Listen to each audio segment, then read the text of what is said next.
Bonjour ou bonsoir à tous et à toutes, soyez les bienvenus sur ma chaîne, retour vers le 9x11. Aujourd'hui nous allons voir ensemble une vidéo portant sur Allah et sa Torah. Marty, l'avenir du monde dépend de ta capacité à trouver Biff et à récupérer ce bouquin. Ok Doc, on va essayer de retrouver ce bouquin, mais j'espère qu'on ne le brûlera pas comme dans le film. Sommaire donc, Allah a donné la Torah aux Juifs afin qu'ils se dirigent. Nous verrons ensuite qu'Allah a révélé le Coran, cette fois-ci aux Arabes, pour qu'ils se dirigent. Le Coran est un livre qui confirme le livre qu'a donné Allah à Moïse. 4. Allah est le gardien du rappel donné aux Juifs. 5. Nul ne peut changer les paroles d'Allah. 6. Un doute sur le Coran? Il faut interroger les Juifs. 7. Les Juifs ont la Torah contenant le jugement d'Allah. 8. Mahomet a jugé les affaires juives en utilisant la Torah au 7e siècle. 9. Mahomet, enfin, est prophétisé dans la Torah. On lit dans le Coran qu'Allah a donné aux Juifs le livre et la prophétie. Coran, sourate 45, signe numéro 16. Nous avons donné aux fils d'Israël le livre, la sagesse et la prophétie. Nous leur avons attribué de bonnes choses et les avons favorisés par rapport au monde. Donc là c'est clair, il a donné aux fils d'Israël le livre, la sagesse, la prophétie, donc il en a fait des prophètes, et il les a favorisés par rapport au monde. Allah a également confié la garde de la Torah aux Juifs. Ils ont jugé leurs affaires avec ce livre. Coran 5, 44. Nous avons fait descendre la Torah dans laquelle il y a une direction et une lumière. C'est sur sa base que les prophètes qui se sont soumis à Allah ainsi que les rabbins et les docteurs ont jugé sur les affaires des Juifs. Car on leur a confié la garde du livre d'Allah et ils en sont les témoins. Ils ont la garde de la Torah, les Juifs. Dedans, cette Torah, elle contient une direction, une lumière et le jugement qui permet aux docteurs et aux rabbins de juger les affaires des Juifs, donc la loi. Allah a révélé ensuite le Coran aux Arabes afin de les diriger car ils n'avaient pas été avertis. Coran chapitre 6, versets 154 à 157. Et nous avons donné à Moïse le livre complet en récompense pour le bien qu'il avait fait, et comme un exposé détaillé de toutes choses, un guide et une miséricorde. Et voici un livre béni, le Coran, que nous t'avons fait descendre. Suivez-le donc et craignez Allah. Peut-être vous fera-t-on miséricorde, afin que vous n'y disiez point, on n'a fait descendre le livre que sur 2 peuples avant nous, et nous avons été inattentifs à les étudier, ou que vous disiez, si c'était à nous qu'on avait fait descendre le livre, nous aurions certainement été mieux dirigés qu'eux. Coran, chapitre 28, versets 43 à 46. Nous avons donné à Moïse le livre après que nous avons détruit les premières générations, en tant que preuve visible pour les humains, une direction et une miséricorde. Peut-être se rappelleront-ils. Mais nous t'avons envoyé, toi, Mohammed, à titre de miséricorde de la part de ton Seigneur, pour que tu avertisses des gens vers lesquels nul avertisseur n'était venu. Peut-être se rappelleront-ils. Donc c'est clair, Allah a révélé le Coran aux Arabes afin qu'ils soient dirigés pour qu'ils ne disent pas que le livre était descendu uniquement sur 2 peuples avant eux, mais il les a dirigés grâce à Mahomet. Et peut-être se rappelleront-ils, peut-être on leur fera miséricorde. Le Coran qui est descendu sur Mahomet à la Mecque est un Coran en langue arabe. Il confirme le livre de Moïse. Sourate 46, verset 12. Et avant lui, avant le Coran, il y avait le livre de Moïse comme direction et comme miséricorde. Et celui-ci est confirmateur en langue arabe pour avertir ceux qui font du tort et faire la bonne annonce aux bienfaisants. Coran chapitre 46, toujours versets 29 à 30. Et lorsque nous dirigeâmes vers toi une troupe de djinns pour qu'ils écoutent le Coran, quand ils assistèrent à sa récitation, ils dirent « Écoutez attentivement ». Et lorsque ce fut terminé, ils retournèrent à leur peuple en avertisseurs. Ils dirent « Ô notre peuple, nous venons d'entendre un livre qui est descendu après Moïse, confirmant ce qui est entre ses mains, Baina Yadayhi. » Coran chapitre 3, versets 3 à 4. Il a fait descendre sur le toit le livre avec la vérité, confirmant ce qui est entre ses mains, Baina Yadayhi. Et il a fait descendre la Torah. Allah a fait descendre la Torah et donc elle confirme, enfin plutôt le Coran confirme ce qu'il y a inscrit dans le livre de Moïse. Les Juifs ont reçu le livre contenant le rappel. Coran 21, verset 48. En vérité, nous avons déjà donné à Moïse et à Aaron le discernement ainsi qu'une lumière et un rappel pour les craignants.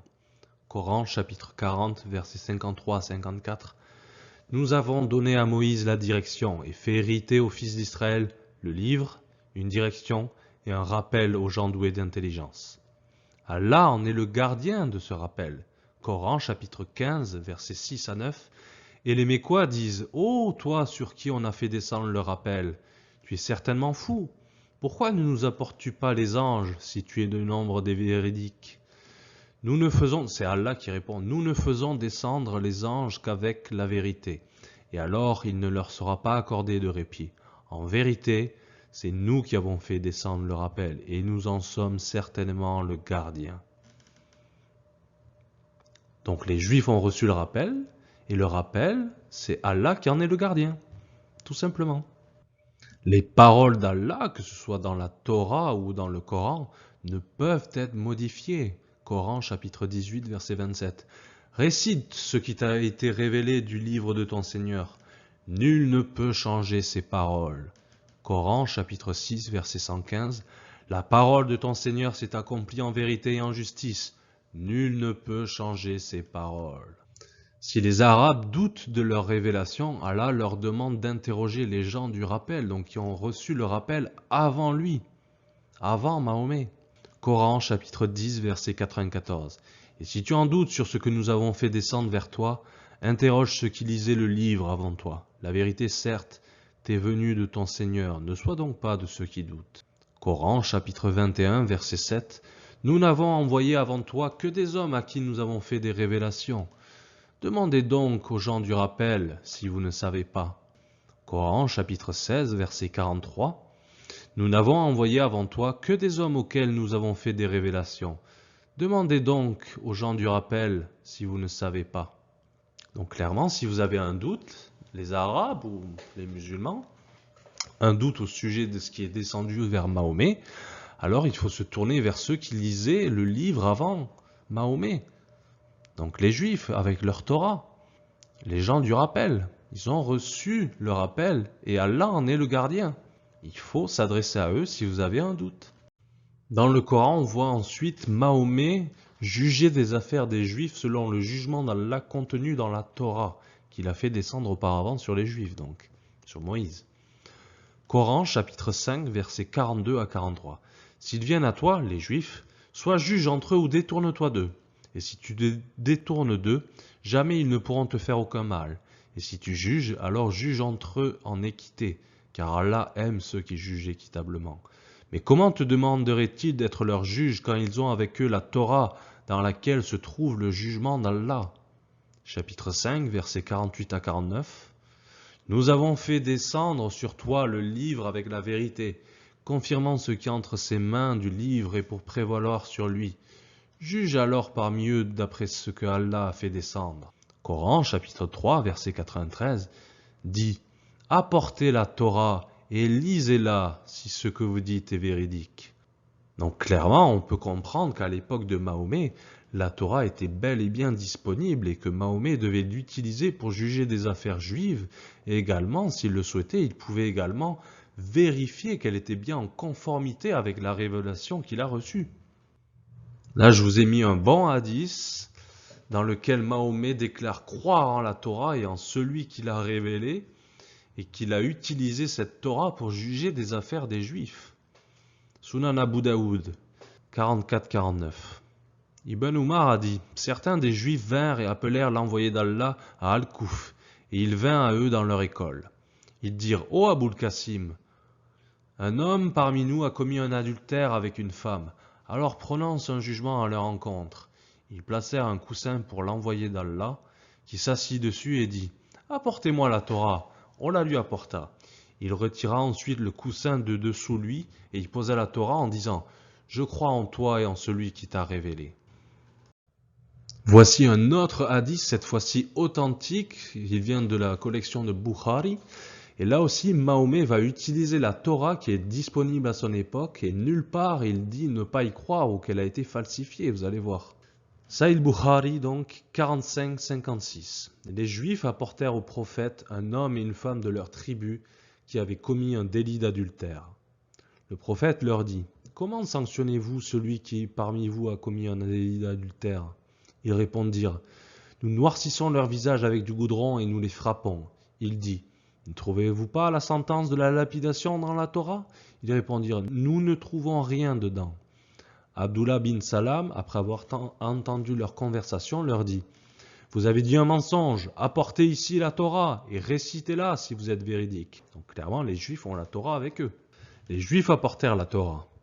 Leur enseignant en religion qui leur apprenait cela posa sa main sur le verset de la lapidation et commença à lire ce qu'il y avait au-dessus et en dessous de ce qu'il cachait sous sa main, mais sans lire le verset sur la lapidation. Abdullah bin Salam retira sa main, celle de l'enseignant, du verset sur la lapidation et dit « Qu'est-ce que c'est » Lorsque les Juifs virent le verset, ils dirent « C'est le verset de la lapidation ». Ainsi, le prophète ordonna que les deux adultères soient lapidés à mort. On voit, conformément à ce qui est écrit dans le Coran, on voit Mahomet utiliser la Torah à son époque, en Arabie au 7e siècle. Il utilise la Torah et le jugement qu'elle contient pour juger des affaires juives, en l'occurrence un cas d'adultère. Et enfin, dernière partie, 9e partie, Mahomet est prophétisé dans la Torah.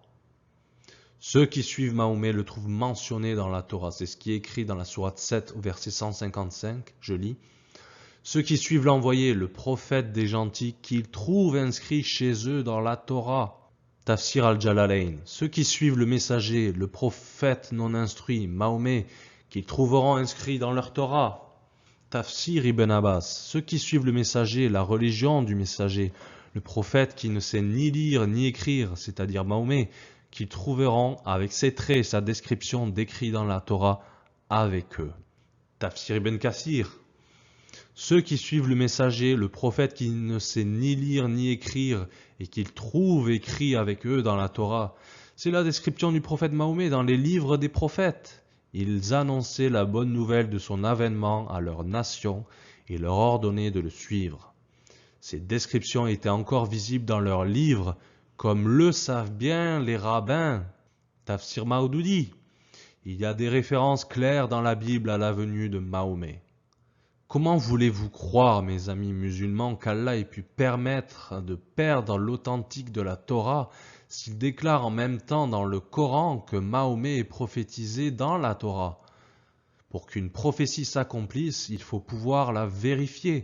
Donc la Torah est bel et bien disponible à l'époque de Mahomet. Allah a donné la Torah aux Juifs et le Coran aux Arabes pour qu'ils se dirigent. Le Coran confirme la Torah. Allah est le gardien du rappel. Nul ne peut changer ses paroles. Si les Arabes ont un doute, il faut qu'ils interrogent les gens du rappel, ceux qui lisent le livre avant eux.